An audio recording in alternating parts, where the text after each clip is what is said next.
want you to take a second and just picture a psychologist. Just get an image in your head right now. Yeah, chances are you're imagining someone sitting in a, slightly dim room. Right. Maybe holding a notepad, Yeah, nodding thoughtfully. exactly. Yeah. While a patient lies back on a leather couch talking about their childhood. It's the absolute quintessential Hollywood stereotype. It really is what we have been trained to envision for, like, a century. The solitary doctor trying to decode a troubled mind. But what if a psychologist is actually sitting in an engineering lab, studying the visual interface of a fighter jet cockpit? Just to see how humans process split-second visual data. Right. Or what if they are analyzing the exact structural layout of your office building to optimize corporate workflow? Or studying why entirely normal, everyday people will suddenly follow incredibly dangerous orders just because, well, someone in a uniform told them to. The reality of the field is just so much broader, and frankly, so much more ingrained in the machinery of our daily lives than that leather couch would ever suggest. I mean, psychology is actively operating in your workplace, your nervous system, and even your justice system. And that is exactly what we're unpacking today in this deep dive. And since I'm usually the one bombarding you with questions anyway, I think we should, formalize it for this session. I like where this is going. Yeah, so I will officially adopt the role of the curious student, and you can take on the role of the lecturer. Okay, I will gladly accept the imaginary tweed jacket with the elbow patches. Consider this your syllabus. Perfect. The mission today is to break down the massive, incredibly diverse landscape of modern psychology. And we are going straight to the foundational text to guide us. Hit me with it. Specifically, we will be looking at section 1.3 of chapter 1 from Psychology 2E. Okay, so as the student here, my goal is to figure out how a single scientific discipline can possibly cover everything from, firing synapses in the brain to the behavior of massive crowds. It's a lot. It is. Yeah. How does a field that wide even organize itself? Well, it organizes itself into a very large, occasionally chaotic tent. To understand contemporary psychology, you first have to look at the community structure. Right. So the single largest organization of psychologists in the world is the American Psychological Association, or the APA. Okay, the APA. But you cannot think of the APA as a monolith where everyone does the exact same job. The organization currently boasts 54 distinct divisions. Wait, 54 divisions. That implies an extreme level of specialization. Exactly. You have groups dedicated to highly specific subdisciplines. One division might focus entirely on the psychology of religion and spirituality, studying how belief systems alter human behavior. Oh, wow. Yeah, and then another division is dedicated to exercise and sports psychology, while another is focused purely on behavioral neuroscience. Section 1.3 actually highlights some of the history behind this structure. Yeah. And it is fascinating how early the field started expanding. Oh, absolutely. The very first president of the APA was a man named G. Stanley Hall. And what is interesting is his trajectory before he became a foundational figure. Right, before getting his degree. Yeah, he was an adjunct instructor at Wilberforce University, which is an HBCU, a historically black college and university. He was teaching there while also serving as faculty at Antioch College, and then eventually went on to become the first president of Clark University. Which is quite the resume. It is. His career path really mirrors the expansion of the discipline itself, moving across different educational environments and populations. But, okay, if the APA is that massive and covering that much ground, it cannot possibly keep everyone happy. Oh, it definitely doesn't. I mean, trying to get clinical therapists and hardcore behavioral neuroscientists to agree on funding or priorities, or even the basic definition of what psychology should be. Must be nearly impossible. Yes. You have just diagnosed the exact institutional friction that split the field. The textbook explains that a second major organization, the Association for Psychological Science, the APS, was founded in 1988. Let me guess. The scientists and the therapists finally had a falling out. That is precisely what happened. There were deep fundamental disagreements between the scientific branch of psychology and the clinical branch within the APA. I mean, it makes sense if you think about it, like the difference between theoretical physicists and structural engineers. How do you mean? Well, the scientific branch, the researchers and experimentalists, are like the physicists. They want to run controlled studies to discover the absolute universal laws of human behavior. Right, they want pure data. Exactly. But the clinical branch, the practitioners treating patients, they are the engineers. They have a patient sitting in front of them in distress right now. So they need practical tools. Yes, to build a bridge over that trauma today, regardless of whether the theoretical data is perfectly clean. That is a highly accurate way to frame it. The APS broke off because they wanted an organization strictly focused on advancing the scientific orientation of the field. Without being bogged down by the clinical side's specific practical demands. Exactly. But even with the APA and the APS, you still have massive populations of people whose specific psychological realities might get lost in the macro data of those giant mainstream institutions. Well, sure. Which is why specialized advocacy and research groups are so critical to the modern landscape. Like who? The text highlights organizations like the National Latino Psychological Association, the Asian American Psychological Association, the Association of Black Psychologists, and the Society of Indian Psychologists. Got it. So they make sure certain groups aren't ignored. Right. These groups exist to ensure that the unique cultural, psychological, and social issues within specific communities are actively researched and championed. Okay, so we have a grasp on how the community organizes itself. But let's get into the actual science. As the student, I have to ask, if we are studying the human experience, where does a psychologist even begin? You have to start with the hardware. You start with biopsychology. Okay. This is the exploration of how the actual physical structure and function of our nervous system generates our behavior. So we are talking about the literal meat and electricity of the brain.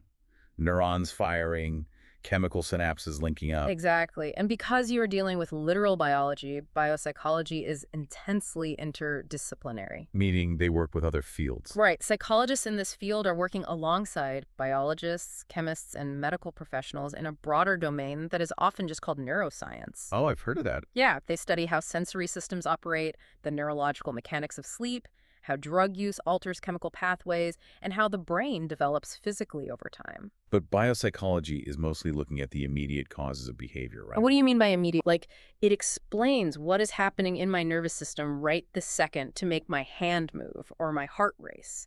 It doesn't really explain the R&D phase of the human brain. Why do we have this specific hardware configuration in the first place? Before that, we zoom out to evolutionary psychology.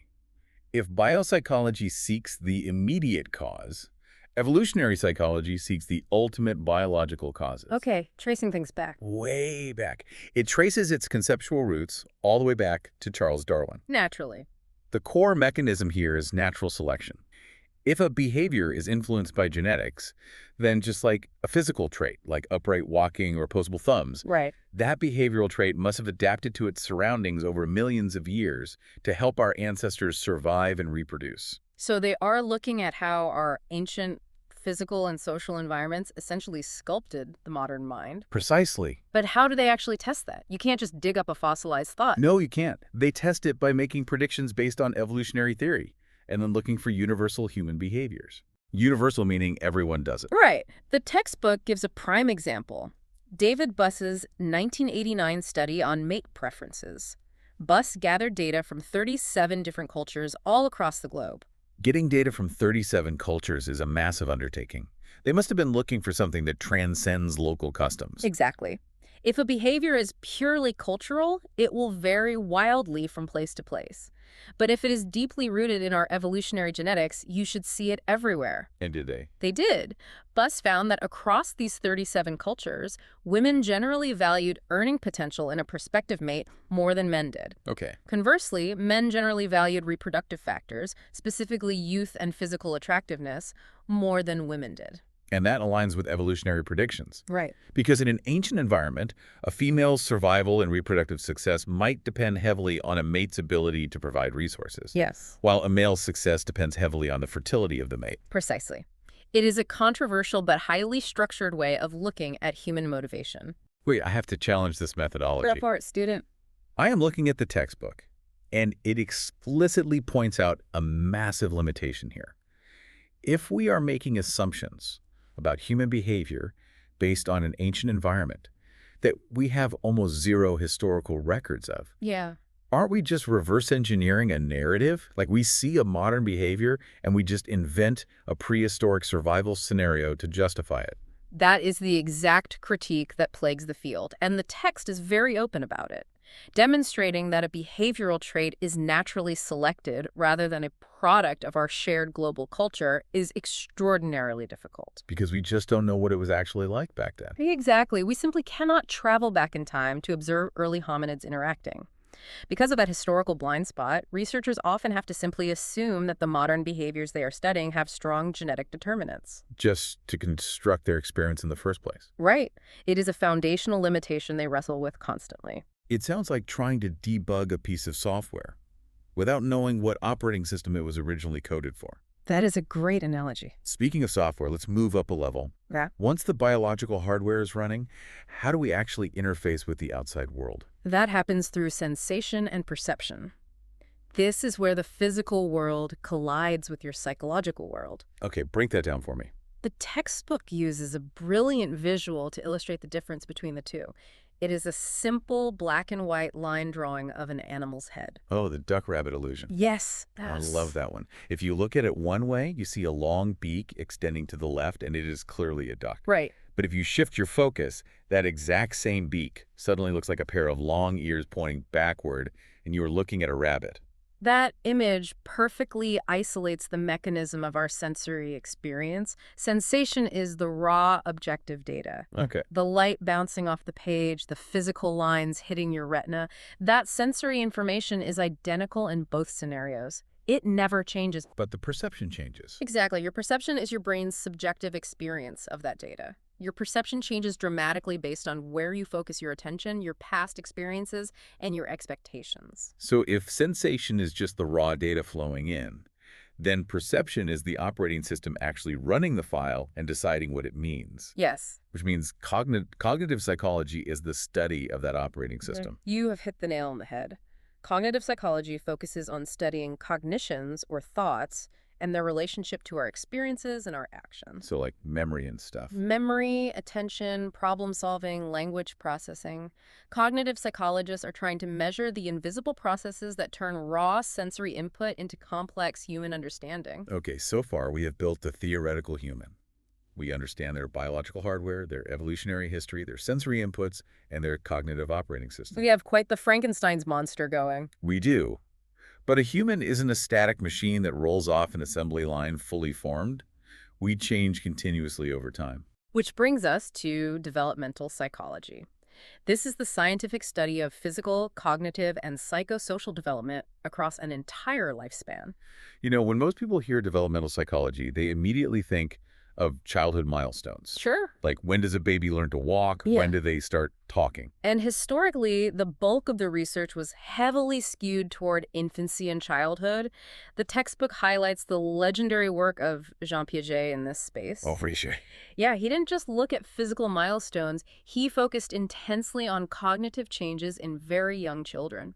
One of his most vital contributions is the concept of object permanence. Right. This is the phenomenon where if you take a toy and hide it behind a curtain, an adult knows the toy is still there. Exactly. But a very young infant acts as if the object has vanished from the universe entirely. Because they have not yet reached the neurological milestone required to understand that physical matter persists when it is out of sensory range. Wow. For an infant without object permanence, out of sight literally means out of existence. That is so wild to think about. But the textbook points out that developmental psychology is no longer just the study of childhood. Not at all. The field is undergoing a massive shift toward the opposite end of the human timeline. It is shifting out of demographic necessity. The textbook notes a staggering projection. By the year 2050, there will be nearly 90 million people in the United States alone who are age 65 or older. 90 million. That is huge. That changes the entire focus of the discipline. Completely. It is no longer just about how we acquire cognitive skills. It is about how we maintain them. Understanding the psychological, emotional, and cognitive mechanics of advanced aging is quickly becoming one of the most critical public health priorities in the scientific community. Absolutely. So developmental psychology maps out how we change over time. But what about the core traits that don't change? The constants. Yeah, the things that make you uniquely you, regardless of whether you are 20 or 80. You are entering the domain of personality psychology. This field focuses on the relatively consistent patterns of thought and behavior that differentiate one person from another. This is an area where I notice a massive evolutionary leap within the field of psychology itself. When you look at the history of personality psychology, it starts with Sigmund Freud. It does. Freud proposed that personality arose from deep unconscious conflicts mapped out across a series of psychosexual stages. But the textbook notes that Freud's theories, while historically significant, were deeply controversial because they were essentially untestable. Right. I mean, you cannot put an unconscious conflict in a petri dish. No, you really can't. And modern personality psychology seems entirely different. It is quantitative, data-driven, and highly structured. It is a complete paradigm shift. Modern researchers are less interested in theorizing untestable origins of personality and much more focused on identifying, measuring, and predicting concrete personality traits. And the gold standard in the field today is the five-factor model. Commonly known as the Big Five. Yes. For you listening, you can actually mentally score yourself on this right now. The acronym for the Big Five is OCEAN. O-C-E-A-N. Let's break down the dimensions. The O stands for openness. This measures your curiosity and imagination versus your preference for practical, predictable routines. Okay, got it. The C is conscientiousness. Are you highly organized, hardworking, and dependable, or do you lean toward being impulsive and disorganized? I feel like everyone wants to say they're conscientious. Oh, definitely. But the tests are designed to be objective. Right. And the E is extroversion. Do you draw energy from being outgoing and sociable, or are you quiet, reserved, and drained by intense social interaction? Exactly. Then A is agreeableness. Are you naturally cooperative, trusting, and good-natured, or are you more critical, suspicious, and argumentative?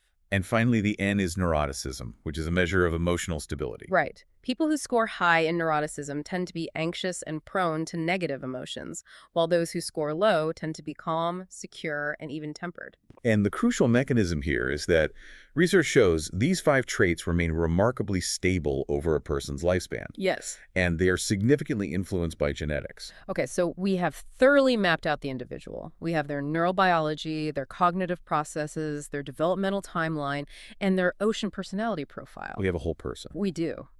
But human beings do not exist in a vacuum. What happens when you take that fully mapped individual and drop them into a complex group? Oh, the rules change entirely. Exactly. This is the realm of social psychology. It is the study of how we interact with, relate to, and are fundamentally altered by the presence of others. Group dynamics. Right. Social psychologists look at how being part of a group changes our own behavior, our prejudices, and our patterns of thinking. And the textbook introduces a study here that is, without a doubt, one of the most chilling psychological experiments ever conducted. You are referring to Stanley Milgram's obedience study. Yes. The historical context here is vital. Why did Milgram feel compelled to run this specific experiment? It was 1961. The entire world was captivated by the trial of Adolf Eichmann. The Nazi war criminal. Right. A high-ranking official who was instrumental in the horrors of the Holocaust. And the pervasive defense among soldiers and officials who committed these mass atrocities was, I was just following orders. Which is terrifying. Yeah. But most psychologists at the time believed that everyday citizens would never willingly inflict extraordinary pain on an innocent person just because an authority figure told them to. Right. They thought there was a moral baseline. Yeah. But Milgram wanted to see if that assumption was actually true. So Milgram designs an experiment. The textbook actually shows the newspaper ad he used to recruit subjects. Oh yeah, the ad is so normal. It is incredibly mundane. It simply offers to pay factory workers, clerks, and barbers $4 for 1 hour of their time to participate in a study about memory. But memory had nothing to do with it. Nothing at all. When these everyday people arrived, they were met by an authoritative researcher in a crisp lab coat. The participant was instructed to sit at a massive console and deliver electric shocks to another person in an adjacent room every time that person answered a question incorrectly. And it gets worse. Much worse. Furthermore, they were instructed to increase the voltage with every wrong answer all the way up to what was clearly marked as a lethal shock. But to be absolutely clear, the machine was fake, right? Nobody was actually being electrocuted. Correct. The people screaming in the other room were Confederates. Actors. Actors working for Milgram who were entirely in on the ruse. But the crucial factor is that the real participants sitting at the console believed it was entirely real. Wow. They believed they were inflicting agonizing pain. And the mechanism of the study was just the man in the lab coat standing behind them, calmly telling them, the experiment requires that you continue. That was the only pressure applied. That was it. That was it. And the results shocked the scientific community. Nearly 2/3 of the participants were willing to flip the switches all the way to the maximum, potentially lethal voltage, simply because an authority figure in a lab coat told them to. Even though they could have stood up, taken their $4, and walked out the door any moment. Exactly. Reading that is just profoundly unsettling. Even though no one was physically shocked, the people flipping those switches left that room believing they were capable of murder. Yeah. The emotional trauma of realizing that about yourself must have been devastating. It was. And that emotional toll is exactly why you could never replicate Milgram's study today. I would hope not. This experiment became a major catalyst for a massive evolution in scientific ethics. It is why modern psychological research requires strict informed consent. You cannot deceive a participant to that degree without rigorously proving that the deception will not cause lasting psychological harm. Exactly. The study profoundly changed our understanding of human obedience, but it also changed the rules of how science is allowed to be conducted. That perfectly sets up the final section of our syllabus today. We have all this incredible data, from biopsychology to social psychology. But how do we put it to work? The application. Yes. This brings us to the applied sciences. This is where the rubber meets the road. Let's start with industrial organizational psychology, or IO psychology. This is the psychology of the workplace. Right. If you have ever wondered why your office has a totally open floor plan despite everyone wearing noise-canceling headphones to cope with a distraction, that is an IO psychologist's theory at work. Spot on. IO psychologists take psychological principles and apply them to personnel management, organizational structure, and workplace environment. So companies use them a lot. Oh, heavily. Businesses rely on them to design better hiring practices, reduce employee turnover, and structure workflows that maximize productivity while trying to maintain employee well-being. Okay, then we have health psychology, which operates on what the textbook calls the biopsychosocial model. It is a dense term, but a critical mechanism. The biopsychosocial model posits that human health is not just a matter of pure biology. Right. It is the complex intersection of biological factors, psychological factors, and sociocultural factors. So, for example, if a health psychologist is trying to help a patient quit smoking, they aren't just looking at the biological nicotine addiction. Exactly. What else are they looking at? They're also looking at the psychological coping mechanisms, like does the patient smoke when they are stressed, and the sociocultural factors, like do all their friends smoke at the bar on weekends? Right. They attack the problem from all three angles. They use that holistic model to design public policy interventions and behavioral therapies to achieve better health outcomes. That makes total sense. Then you have sport and exercise psychology. It sounds like it's just about helping a professional golfer visualize a perfect putt. It certainly includes athletic performance and motivation, but the application is much broader. Oh, Yeah, sports psychologists study mental and physical performance under extreme demanding conditions. Therefore, their research is actively utilized by firefighters, military personnel, and even surgeons. oh wow. Anyone whose mental execution must flawlessly match their physical execution under high stress. Precisely. And then finally, we arrive back at the leather couch. Clinical psychology. The one everyone knows. Yes. This area focuses on the diagnosis and treatment of psychological disorders and problematic behavior. The textbook notes that many people mistakenly assume all psychology is clinical psychology. But it's just one subdivision, Just one of many. though it is obviously a massive one. And the methodologies have evolved far beyond Freud. Tremendously. The text mentions the influence of Carl Rogers' client-centered therapy and the rise of the cognitive revolution, which gave us cognitive behavioral therapy, or CBT. I've heard of CBT. It is incredibly widespread today. It operates on a specific mechanism, the continuous interaction between your thoughts, your emotions, and your behaviors. So they are all connected. Right. The theory is that if you can intervene and change a negative thought pattern, you can subsequently alter the emotion and the resulting behavior. And we cannot forget forensic psychology, which places psychologists squarely inside the justice system. An incredibly important field. Yeah, assessing a defendant's competency to stand trial, advising judges on child custody arrangements, or consulting on jury selection. They serve as translators, really, Right. turning complex psychological science into actionable data for the legal system. You have officially synthesized the material. You passed the class. Well, as the student, if I look back at everything we covered, if I look back at everything, we started with the massive 54-division structure of the APA. Right. We drilled all the way down into the microscopic neural hardware of biopsychology. zoomed out to see how the environment shaped that hardware through evolution. And watched how it interprets the world through cognition. Yes. We tracked how it develops over a lifespan, how it creates a stable personality, and how it can be terrifyingly manipulated by authority figures in a social setting. It is a lot of ground to cover. It really is the science of the entire human experience. It is the operating manual for our species. But before we adjourn, I want to leave you and the listener with a final thought to mull over. Okay, I'm ready.